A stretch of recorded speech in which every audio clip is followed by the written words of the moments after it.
There are so many towns that surround Myrtle Beach that often get lumped into, well, being called Myrtle Beach.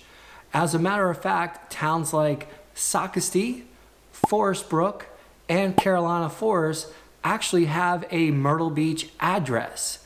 And this is simply because Myrtle Beach is the preferred city for the U.S. Post Office, though each of those towns are outside of the Myrtle Beach city limits. I'll tell you, I get so many folks who call me are saying, Jeff, we're looking to make a move to Myrtle Beach. And ultimately, they find themselves purchasing in towns like Pawleys Island, Forest Brook, Conway, Longs, North Myrtle Beach, Little River, Socastee. It just goes on and on. So we're going to be talking about things that you need to know when moving here to the Myrtle Beach area. And well, we're going to be getting after it right now.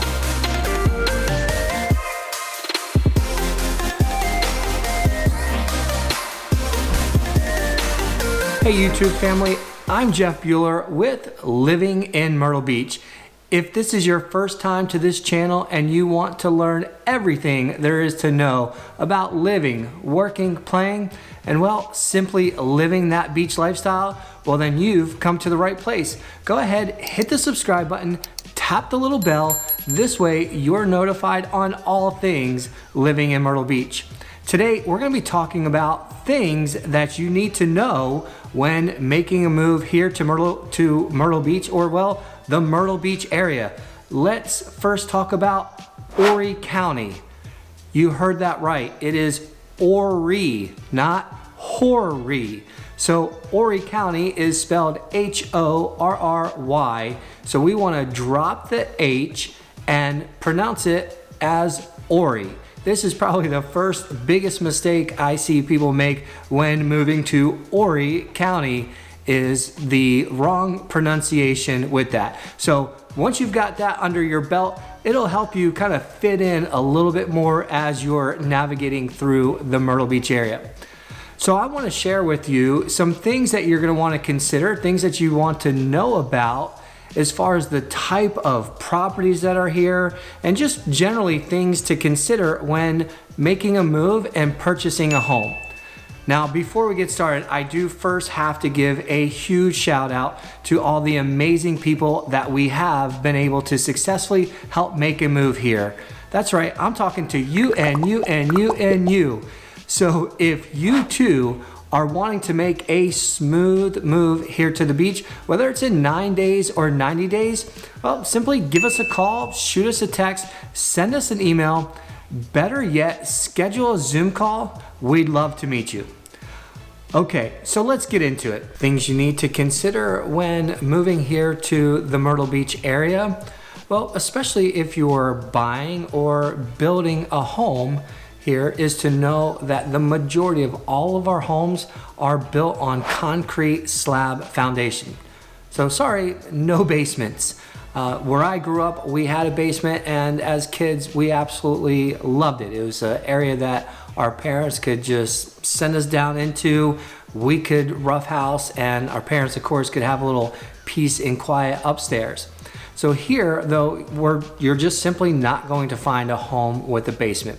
What you will find, though, are many homes offer bonus rooms above the garage, and these can really be great flex spaces.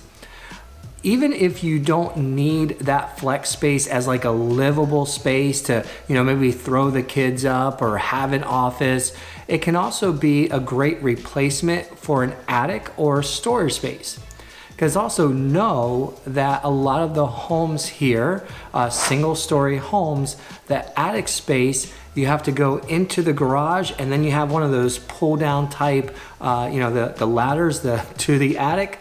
And trust me, those things are no fun, especially when you're trying to get in and out of with, a big Tupperware box full of Christmas decorations. So if you're looking for a home where you need some more space, a home with a bonus room can be a great addition. Or if you're like me and you do have kids and you need that space to kind of, have them roughhouse and play so that you can have a little peace and quiet, is you'll also find a lot of homes here where the bedrooms, maybe you'll have 3 bedrooms downstairs, and then you'll have a large upstairs flex space that's not necessarily a bonus room over the garage. Now, pro tip, my house, that's exactly what we have. We have a large flex space that's essentially a kind of a 2-story home. And that's where we can throw the kids up, and it's their kid cave. That's where they hang out, watch movies, play their games, do their things. The one thing that we didn't think of when my wife and I were building the home is we decided that we would, try and cut costs where we could. And we did that with the cheap contractor grade carpeting pad under the carpet upstairs. Big mistake. I would highly encourage you to get the thicker carpeting pad and even some type of sound barrier if you can, because there are times where it sounds like the ceiling is just gonna collapse out from over top of us. And then my wife and I were yelling at the kids, or I'll go upstairs to kind of sneak up on them and see what exactly it is that they're doing. And they're really not roughhousing at all. It's just that the padding under the carpet is that thin. It's just, you can hear like every movement that they make. So definitely encourage you, if you're going that route, opt for the thicker padding, and maybe even some type of sound barrier will certainly help. Another thing to consider is the grass here. I know this might seem like a strange one. I always like to refer back to kind of where I grew up, and in the northeast part of Maryland, we had the softest, most lush grass. And I can remember being in high school, there would be times, I could just lay out in the grass in the front yard, and it was just so comfortable. Next is home sites and lot sizes, especially if your current home is on half an acre, 2 acres or more. I think it's really important to set the expectations that the majority of homes here in our area sit on about an average of a 1/4 acre lot. So to find a home on half an acre, that's considered to be a very large lot here through this area. And typically you're gonna find a home on that size lot that's going to be about 3,000 heated square feet, 3,600 total square feet. So that's a big home that needs that size lot to accommodate the footprint. Also the majority of our lot lines are 10 to 15 feet. So meaning you have 10 feet from the edge of your home to your property line, and then from the neighbor's property line to their home. So it'll give you about 20 feet distance, unless of course you have a 5-foot easement. So homes can be kind of grouped together or squished together.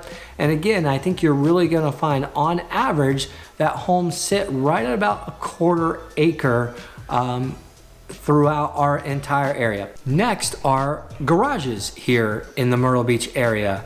And you're gonna find that, unlike especially in the Northeast, where most people actually use their garages to park their cars, that's something you're gonna find a little bit less here. Most people will simply park their cars in the driveway year round and then use their garage as maybe even that, man cave or sports cave. Of course, it does make a great spot to park your golf cart. And this actually brings me kind of to the next thing that you need to know when moving here is think about having a golf cart. One of the things that I love about the Myrtle Beach area is that the majority of all the neighborhoods, we have these massive neighborhoods, and they usually have some type of amenity center to them, and the majority of these neighborhoods allow you to have a golf cart. So it's a great way to just kind of get around the neighborhood, go to the clubhouse, go to the amenity center, go to your neighbors, meet different people. I know in our neighborhood, especially, kind of 6 o'clock in the evening, you'll see it's almost like golf cart cocktail hour, where the neighbors are just kind of cruising around and they all seem to have a drink of some sort in their hand. And, they're just mingling and getting to know each other as they're cruising around on their golf cart. But for the garages, again, you're gonna find that it's a great spot to park your golf cart, but not really needed to necessarily park your cars. I also find I've had many clients who have turned their garage essentially into their screen porch, where they'll purchase one of those or have added a garage screen door that they can have, come down during the summertime, maybe to keep out the bugs and that sort of thing. And it's essentially their screen porch in their garage. Now for us, I'm not so lucky. Again, with two boys, it's like never ending trying to clean and organize the garage with bicycles and football equipment, baseball equipment and soccer equipment, and the list goes on and on.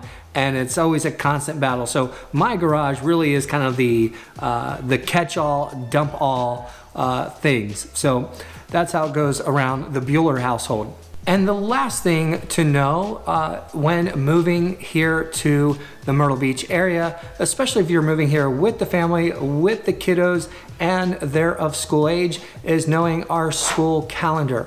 So for the 2022 school year, our last day of school is June 2nd.